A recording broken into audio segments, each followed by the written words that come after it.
Haleluya. Shalom, apa kabarnya? Puji nama Tuhan, kita punya Tuhan yang begitu mengasihi kita, amin. Kita punya Tuhan yang tidak pernah tinggalkan kita, dan hari ini kita mau belajar sama-sama dari seorang raja yang bernama Hizkia, di mana dia menderita sakit dan vonis Tuhan pada saat itu bahwa dia akan mati. Vonis Tuhan datang melalui Nabi Yesaya. Dia datang kepada Raja Hizkia dan dia katakan, kamu akan mati. Apa yang terjadi? Kemudian karena sakit parahnya yang luar biasa dari seorang Raja Hizkia ini, kemudian raja ini apa yang terjadi? Kemudian dia menangis datang kepada Tuhan. Dia minta Tuhan sembuhkan dia. Dia berdoa dengan tulus, dan apa yang terjadi? Tuhan membatalkan vonisnya. Haleluya. Tuhan membatalkan vonisnya, dan dikatakan apa? Bahwa hari ketiga engkau akan pergi ke rumah, akan beribadah. Dan ini satu hal yang luar biasa, bukan cuma itu saja, tapi Tuhan katakan apa di sini? Bahwa dia akan memperpanjang usia daripada Raja Hizkia, ditambahkan 15 tahun. Sebenarnya bukan masalah angka 15 tahun yang menarik buat saya, tapi saya percaya bahwa Raja Hizkia mendapat kesempatan yang kedua. Sama-sama katakan kesempatan yang kedua. Amin. Nah, puji nama Tuhan, kita mau belajar hari ini dari dua raja-raja. Kita mau belajar dari dua raja-raja 20, dua raja-raja 20 di dua raja-raja 20 ayat 1 sampai dengan ayat 6. Pada hari-hari itu, Hizkia jatuh sakit dan hampir mati. Lalu datanglah Nabi Yesaya bin Amos dan berkata kepadanya, beginilah firman Tuhan, sampaikanlah pesan terakhir kepada keluargamu, sebab engkau akan mati, tidak akan sembuh lagi. Bayangkan, Hizkia seorang raja disamperin oleh yang namanya Nabi Yesaya. Dan Nabi ini bukan datang mendoakan supaya Raja Hizkia sembuh dari penyakitnya, tapi apa yang dikatakan di situ, bahwa hari ini juga engkau akan mati. Dia katakan begini, bahwa engkau akan mati dan tidak akan sembuh lagi. Sampaikan surat wasiatmu kepada anak-anakmu.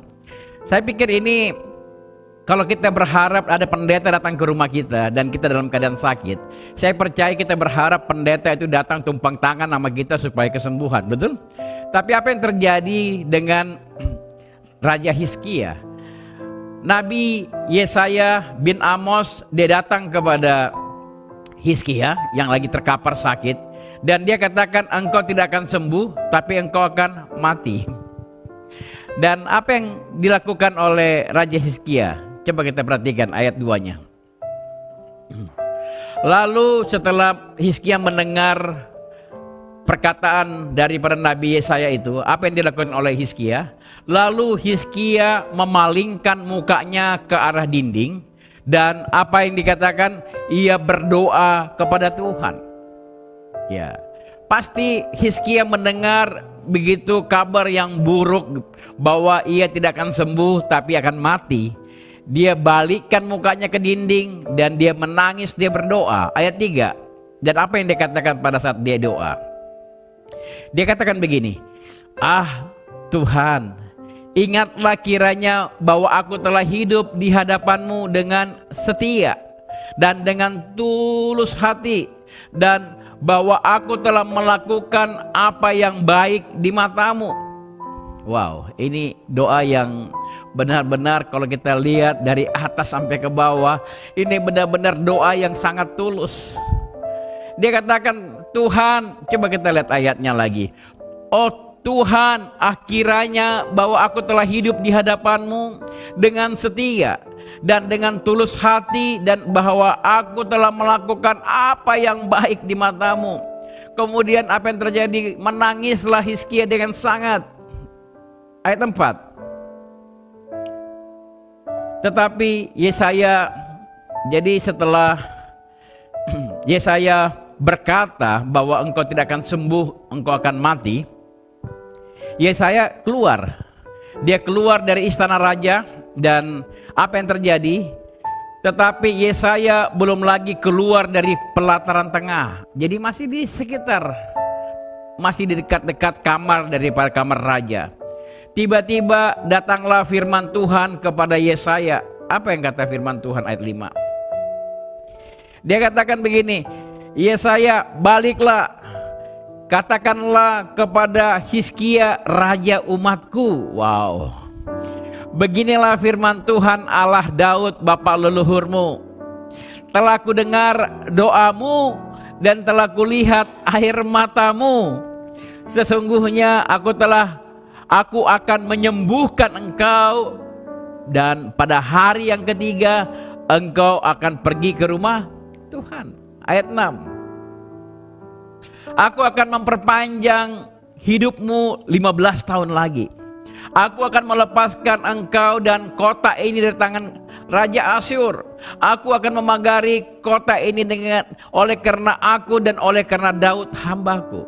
Kalau kita perhatikan di sini, Tuhan katakan bukan hanya engkau sembuh, tapi aku akan memperpanjang usiamu 15 tahun lagi. Dapat bonus 15 tahun lagi. Makanya saya bilang, Raja Hizkia dia mendapat kesempatan yang kedua. Dia mendapat kesempatan yang keberapa? Yang kedua. Kira-kira kalau engkau dapat kesempatan yang kedua, lepas daripada kematian, kira-kira apa yang kau lakukan? Halo? Kita mau belajar dari Raja Hizkia. Raja Hizkia kalau kita tahu dia berusia 25 tahun, dia sudah jadi raja. Mudah sekali. Bapaknya Ahaz dia gantikan sebagai Raja Yehuda pada saat itu.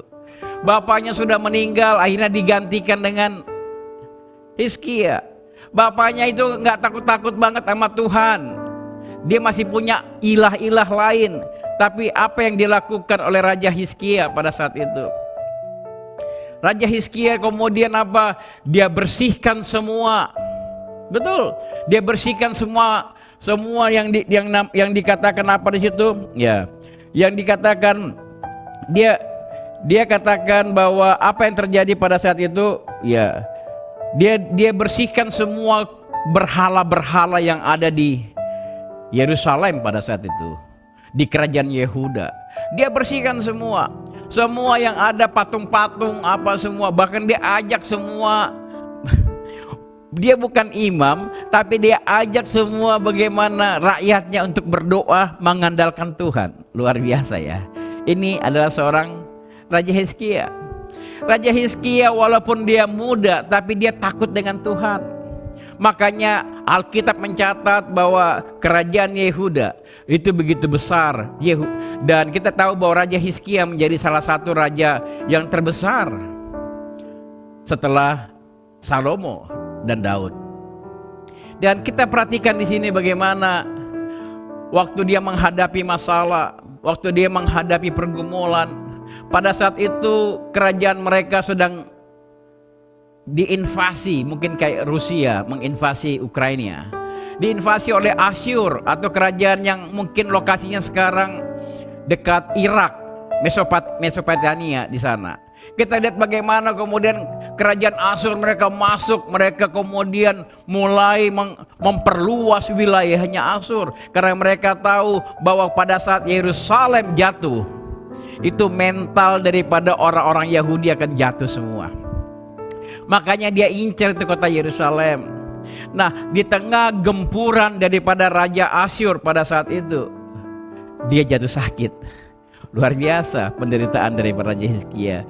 Bayangkan seorang yang takut akan Tuhan, seorang raja yang mengandalkan Tuhan, menghadapi begitu banyak masalah.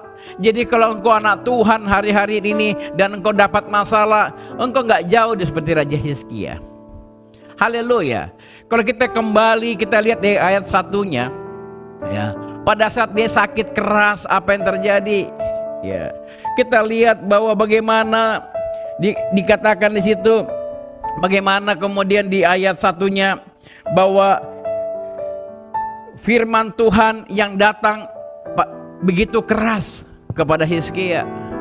Saya nggak yakin kalau engkau mendapat, ya, engkau mendapat apa ya, pesan atau nubuatan daripada seorang hamba Tuhan, dan dia katakan, sampaikan wasiatmu, sampaikan surat wasiatmu kepada anak-anakmu, karena engkau tidak akan sembuh, engkau akan mati.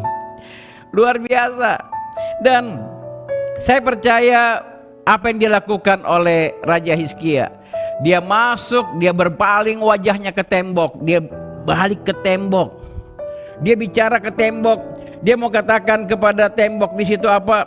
Dia ini bicara apa? Dia memalingkan wajahnya ke arah dinding. Apa artinya? Dia memalingkan wajahnya kepada dinding. Dia katakan dia bersedih, dia berduka. Ini mencerminkan hati dari Raja Hizkia yang begitu, hati yang dalam, yang permohonan yang tulus kepada Tuhan. Luar biasa. Dia memalingkan, dia fokus berdoa kepada Tuhan. Dia bertemu wajah, bertemu dengan wajah. Bagaimana dengan engkau pada saat engkau mendengar engkau mendapat musibah? Apakah kau melakukan hal yang sama dengan Raja Hizkia? Kalau kita perhatikan Raja Hizkia ini, dia datang, dia tidak, dan kemudian apa yang terjadi? Setelah itu dia berkata kepada Tuhan, dia berkata, saya suka ayat 3-nya. Kalau engkau perhatikan ayat 3-nya, dia katakan, oh Tuhan, Tuhan, ingatlah kiranya aku telah hidup di hadapan-Mu dengan setia dan tulus hati, bahwa aku telah melakukan apa yang baik di mata-Mu. Benar, ini saya mau bilang doa yang tulus. Dia enggak doa komplain sama Tuhan, Tuhan, kenapa kau buat saya demikian? Bukannya saya sudah baik sama kamu. Enggak. Tapi bagaimana doa ini datang kepada di hadapan Tuhan. Dia berdoa begitu. Dia menunjukkan kerendahan hati berjumpa dengan Tuhan. Dia kelihatan bahwa doa ini begitu tulus, dan doa inilah yang menggerakkan hati Tuhan untuk menyembuhkan. Doa daripada Raja Hizkia ini yang dibawa dengan tulus, dengan kerendahan hati. Doa ini bicara mengakui kebesaran Tuhan. Doa ini mengakui kekuasaan Tuhan. Doa ini bicara mengenai merendahkan diri di hadapan Tuhan. Dia mau katakan sama Tuhan, Tuhan, aku ini hamba yang setia. Aku ini tidak bisa hidup tanpa Engkau, Tuhan. Wow. Tapi doa ini juga memberikan begitu besar keyakinan dari Raja Hizkia bahwa kesembuhan berasal daripada Tuhan. Wow. Saya bilang hari ini, kau yang ada dalam keadaan sakit hari ini, engkau belajar berdoa dengan hati yang tulus. Engkau belajar berdoa bagaimana dengan seorang yang bernama Raja Hizkia. Dia berdoa sama Tuhan dengan air mata, tapi dengan kata-kata yang merendahkan dirinya di hadapan Tuhan. Dan ini yang menggerakkan hati Tuhan. Amin. Bayangkan, vonisnya sudah mati, bahwa engkau tidak akan sembuh. Hanya dalam beberapa detik setelah Raja Hizkia berdoa menggerakkan hati Tuhan, vonis Tuhan langsung berubah. Yang tadinya engkau akan mati, tapi hari ini engkau diperpanjang usiamu. Mungkin hari ini engkau dalam kondisi yang begitu mengkhawatirkan, tapi perhatikan kita sama-sama. Mungkin hari ini engkau katakan, ya tapi saya Tuhan, saya nggak sakit Tuhan, tapi ekonomi saya yang sakit. Mungkin hari ini engkau bilang, rumah tangga saya yang sakit Tuhan, nggak mungkin dipulihkan. Orang-orang mungkin sudah bicara bahwa rumah tanggamu nggak bisa dipulihkan. Tapi dengar baik, atau mungkin hari ini engkau berdoa supaya anakmu bisa datang kepada Tuhan, menyembah Yesus sebagai Tuhan dan Juru Selamat. Hari ini saya mau bilang, engkau mari berdoa sama Tuhan. Engkau berdoa dengan tulus hati di hadapan Tuhan, dan engkau bisa melihat mujizat terjadi dalam hidupmu. Amin. Dan hari ini kita lihat, dia katakan sama Tuhan, aku sudah melakukan hal yang baik di hadapan-Mu Tuhan. Saya sudah bersihkan bait suci dari berhala-berhala. Saya sudah menghapus semua penyembahan berhala di kerajaan saya. Bahkan saya sudah kembalikan lagi pelayanan puji-pujian dalam bait suci yang sudah pernah hilang. Ibadah-ibadah saya kumpulkan kembali. Bahkan bukan itu, saya pimpin umat untuk berdoa datang kepadamu. Ini yang dikatakan oleh Raja Hizkia kepada Tuhan. Dan akhirnya Tuhan tergerak. Tuhan tergerak. Ya. Dan kita lihat bagaimana kemudian Tuhan mendengar doa daripada Raja Hizkia. Dia mendengar doa dari Raja Hizkia dan hati Tuhan kemudian berubah. Saya percaya ada 3 hal kenapa Tuhan menjawab doa dari Hizkia. Yang pertama, karena Hizkia berdoa dengan tulus. Yang kedua, ya, karena Hizkia taat atas firman Tuhan. Dengar baik hari ini, engkau tidak bisa lihat mujizat kalau kau tidak taat firman Tuhan. Dan yang ketiga, Tuhan punya rencana untuk Hizkia. Amin. Dan kita lihat Hizkia ini berdoa dengan tulus. Dia tidak protes. Dia tidak menghujat Tuhan. Dia tidak katakan, Tuhan aku berhak untuk sehat. Tuhan aku berhak untuk umur panjang. Tapi apa yang terjadi pada hari itu? Yang namanya Raja Hizkia, dia tidak berdoa. Dia berdoa bahwa Tuhanlah yang punya kuasa. Itu yang pertama. Dia tidak pernah protes atas ketidakadilan yang terjadi dalam hidupnya. Dan yang kedua, Hizkia taat atas firman Tuhan. Bagaimana dengan engkau? Dan saya mau bilang sekali lagi, tanpa ketaatan engkau tidak bisa melihat mujizat. Dan yang ketiga, saya begitu percaya karena kenapa Hizkia kemudian diperpanjang usianya. Saya percaya karena Tuhan punya rencana yang indah untuk Hizkia. Bagaimana dengan engkau pada hari ini? Bagaimana dengan engkau pada hari ini? Apakah engkau tahu bahwa Tuhan punya rencana untuk engkau juga? Apakah engkau juga tahu, apakah Tuhan juga punya rencana dalam dirimu? Pada saat engkau mendapat kesempatan yang kedua, pada saat engkau mendapat kesempatan yang kedua, apa yang akan kau lakukan? Yang kau kerjakan buat Tuhan. Biarlah hari ini, mari engkau datang kepada Tuhan. Hari ini merupakan hari kesempatan di mana engkau bisa kemudian melakukan yang terbaik. Mungkin hari-harimu, hari-hari ini bukan untuk memuliakan Tuhan. Mungkin engkau hidup selama ini, engkau hanya hidup secara duniawi. Tapi Tuhan mau katakan bahwa setiap hari kalau engkau masih bisa bernapas hari ini, itu adalah kesempatan yang kedua. Makanya saya ingat ada satu lagu yang dikatakan, hidup ini adalah kesempatan. Ya, kesempatan untuk apa? Memuliakan Tuhan. Kesempatan untuk apa? Memuliakan Tuhan dalam hidupmu. Sehingga kalau kau percaya hari ini bahwa hidup ini adalah kesempatan, layani Tuhan dengan benar. Kalau kau hamba-hamba Tuhan hari ini, engkau melayani tidak sungguh-sungguh, saya mau ingatkan sekali lagi, hidup ini adalah kesempatan. Perbaiki bagaimana engkau motivasimu dalam melayani Tuhan. Apakah engkau melayani Tuhan hanya untuk popularitasmu? Apakah engkau melayani Tuhan untuk supaya namamu terkenal? Atau engkau melayani Tuhan hanya untuk cien? Apakah engkau melayani Tuhan di sini hanya untuk hidup? Dengar baik, saya mau bilang hari ini. Hari ini mari Tuhan berikan kamu kesempatan untuk hidup hari ini untuk melayani Tuhan. Dengar baik, Tuhan juga mau punya rencana dalam hidupmu, dan Dia punya rencana dalam hidupmu. Masalahnya engkau tahu enggak apa rencana Tuhan dalam hidupmu? Makanya lagu ini dia bicara bahwa hidup ini adalah kesempatan. Hidup ini untuk melayani Tuhan. Amin. Makanya jangan sia-siakan waktu yang Tuhan beri, karena hidup ini ada waktunya, ada batasnya.